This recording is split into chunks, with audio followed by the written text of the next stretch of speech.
main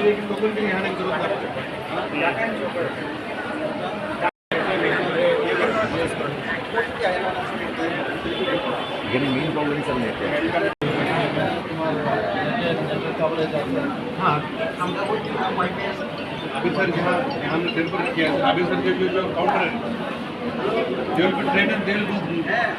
अभी sir सबसे भीड़ होने लगा জিবি হাসপাতালে তো মানে এটা একটা মেইন হসপিটাল যাকে বলে সারা ত্রিপুরার মানুষ এখানে আসে তো লোড তো এখানে সবসময় বরাবরই বেশি ছিল তো সব জায়গায় জায়গায় দেখছিলাম আজকে এবং কোনো জায়গায় কোনো সমস্যা আছে কি না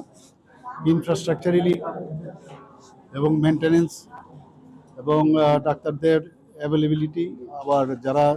অ্যালাইড স্টাফ আছে তাদের বিষয়েও খোঁজখবর নিলাম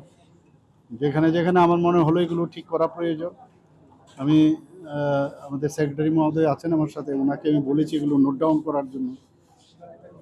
এবং প্রপারলি যাতে মেনটেনেন্স হয় এবং প্রপারলি যাতে রুগীদের যে অসুবিধার বিষয়গুলো আছে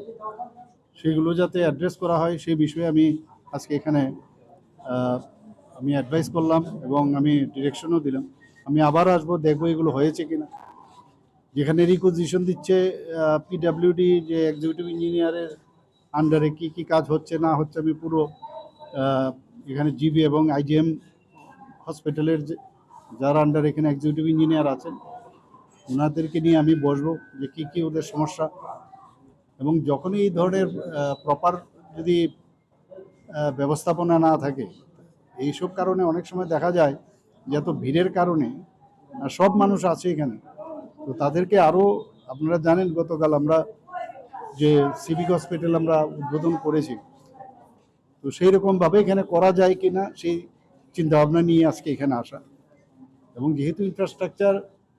মানে স্ট্রাকচারালি এখানে স্ট্রং তো স্ট্রাকচার ভিতরে ইন্টারনালি সেটাকে ইচ্ছা করলেই করা যায় এই কথাবার্তা বলা চাম ফার্নিচারের বিষয় মেডিসিন আমি এসেছিলাম এর আগে আমি আবার যাব আজকে না হয় আরেকদিন আসবো তো সব ডিপার্টমেন্টে আমি দেখবো যেখানে যেখানে মনে হচ্ছে যে এগুলো ঠিক করা দরকার আমরা এগুলো করব সবচেয়ে বেশি যত ডিপার্টমেন্ট আছে সবচেয়ে বেশি চাপ মেডিসিনই থাকে তো মেডিসিনে এখন তো আমরা নতুনভাবে রেনোভেট করছি ওখানে ওইটার বিষয়ে আমি খবরাখবর রাখছি একদিন আসবো আবার মেডিসিনও কতটুকু হয়েছে কতটুকু আগামী দিনে করতে হবে সেই বিষয়ে কথাবার্তা আছে অনেক জায়গায় যেমন যেটা আমি প্রায়শই বলি যে জেনারেল হসপিটাল বা গভর্নমেন্ট হসপিটাল বলতে একটা মাইন্ডসেট থাকে এটা এইরকম থাকবে চেয়ার খারাপ থাকবে কাপড় দিয়ে ঢেকে রাখবে ইত্যাদি আমি এগুলো দেখেছি যাতে এর থেকে প্রপারলি যেটাকে রাখার প্রয়োজন বর্তমানে কর্পোরেট স্টাইলে রাখতে হবে সেটাই আমি আজকে বলেছি যাতে সেইভাবে এখন আমরা নতুন আরেকটা চিন্তা ভাবনা করছি যে রিপোর্ট যার যার মোবাইলে পাঠিয়ে দেবে আসারও প্রয়োজন নেই এবং সেইভাবে আমরা সিটি স্ক্যানই হোক এমআরআই রিপোর্টই হোক তো আলট্রাসোনোগ্রাফিরও আমরা রিপোর্ট যাতে যার যার মোবাইলে চলে যায় খালি একটা প্রিন্ট আউট বের করে নিলেই হবে ম্যাক্সিমাম 1 কিলোমিটার তো এটা জিবি হাসপাতালের আন্ডারেই থাকবে তো যেসব জায়গাগুলো তাছাড়া আরও কয়েকটা ডিপার্টমেন্ট আছে যেগুলো এমসিএইচ আছে for example mother and child যখন এই হসপিটালটা হয়ে যাবে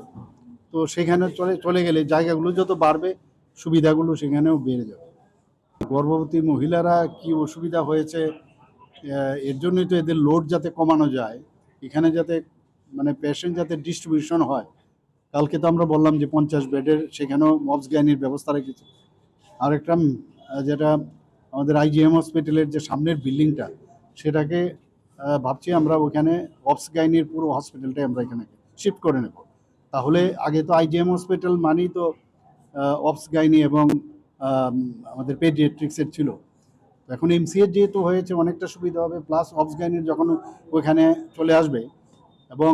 যে ইনস্টিটিউটটা আছে এটা অন্য জায়গায় স্থানান্তরিত করা হবে তাহলে ওইখানে অবস গাইনির পেশেন্ট যখন যাবে অনেকটা জীবের উপর প্রেশারটা অনেক কমবে